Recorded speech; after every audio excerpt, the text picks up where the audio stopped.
Right now, in arenas all over the world, millions of people are watching the same thing: basketball, one of the fastest, most electric sports on earth. Towering players soaring through the air, slamming a ball through a hoop. The NBA. Sneakers, slam dunks, buzzer beaters that make a whole crowd explode. It feels brand new, modern, high-flying, completely 21st century. And the game itself really is young. It was invented just over 100 years ago by one man with a soccer ball and a peach basket. We'll get to him. But here's a question almost nobody ever asks. Is the idea behind basketball, putting a ball through a ring, actually new? Or did humans build rings and aim balls at them over 3,000 years ago? The answer takes us deep into the jungles of ancient Mexico.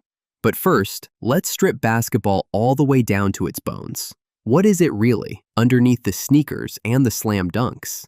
It's a ball, two teams, and a hoop you're trying to score through. You move the ball with your hands, passing it, bouncing it down the court. And to score, you put the ball through a ring mounted high above the ground, a target up in the air. Strip away everything else, and that's the heart of the game. Simple, and here's the twist. It's also incredibly, surprisingly ancient, because over 3,000 years ago, people built exactly that, a ring to score through. Travel back over 3,000 years to the lands of ancient Mexico. Here, a people called the Olmec did something no one had ever done before. They invented rubber, squeezing milky sap from trees and curing it into something bouncy. And they shaped that rubber into the world's very first bouncing balls. Soon, an entire civilization grew up around a ball game played on giant stone courts. Archaeologists have found over 1,300 of these courts across Mesoamerica. The Aztecs called it Oyamalistli.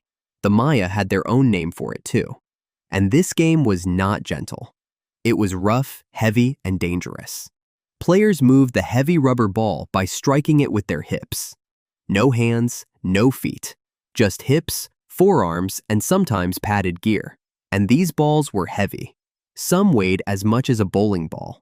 A direct hit could crack a rib, or worse. So players wore thick padding on their hips and arms just to survive. Keeping that bouncing ball alive, off the ground, took incredible skill. For most of its history, points were scored in small, hard-fought ways. But then, in later centuries, they added something that changes everything. High on the wall of the court, they mounted a ring carved from solid stone, a vertical hoop, and the ultimate goal was to pass the ball clean through it. Stop and think about that. A ball, a ring on a wall. Score by putting it through. It is, unmistakably, the ancient ancestor of the basketball hoop. But there was a brutal catch. The ring was tiny and mounted incredibly high. At some courts, the ring sat around 20 feet up, twice the height of a modern hoop. And remember, no hands. You had to send a heavy ball through it with your hip. Scoring through that ring was almost physically impossible. It was so rare that a single ring goal could end the entire game instantly. Picture a basketball game where one single basket wins it all. Sudden death. Players trained for years, even lifetimes, chasing that one impossible shot. And when someone finally made it, the entire crowd erupted in disbelief. Legends say the player who scored could even claim the jewelry of the watching crowd. But this was no ordinary game. To these people, it was deeply sacred. To them, the bouncing ball was like the sun moving across the sky. The court was a battlefield between day and night, light and darkness, life and death. Some games were played to settle disputes, instead of going to war. And here is the chilling part that historians still argue about today. Some carved stone panels seem to show players being sacrificed after a game. And we still don't fully know whether it was the winners or the losers. Either way, a single game could be a matter of life and death. So this ancient basketball carried stakes no modern sport could ever match. Now, to be fair, it wasn't exactly basketball. Their hoop was vertical, flat against a wall, not horizontal and open like ours. There was no dribbling, no passing with the hands, no fast breaks down a court. And players struck the ball with their hips, not their hands. But strip both games down, and the core dream is identical. Put a ball through a ring to score. That dream is over 3,000 years old. And the people of ancient Mexico were not the only ones aiming at targets. All across the world, ancient people loved throwing things through rings and at targets. Across North America, many peoples played a game called hoop and pole. They rolled a hoop along the ground and threw a pole or dart to pass it through, a small moving target, testing aim, timing, and pure skill. Other cultures threw stones or balls at targets, into pots, and over lines. And in nearly every society on Earth, children invented their own throwing games. Different continents, different peoples, the very same urge: aim, throw, score. Which raises a strange and beautiful question: why? But before we answer that, let's meet the man who built the game we know. The year is 1891, a bitterly cold winter in Springfield, Massachusetts.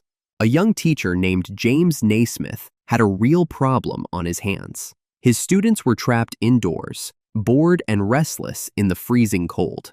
He was told to invent a brand new indoor game, and he had just 14 days. It had to be fun and active, but gentle enough to play safely indoors. His big idea? Make the goal a target up high, so players couldn't just charge it. So he grabbed a soccer ball and asked for 2 boxes. Instead, he got peach baskets. He nailed the baskets to the balcony railing, which happened to be 10 feet high. That accidental height, 10 feet, is still the height of every hoop today. He scribbled down 13 simple rules and pinned them to the gym wall. Then, he split his class in 2, tossed up the ball, and the first game began.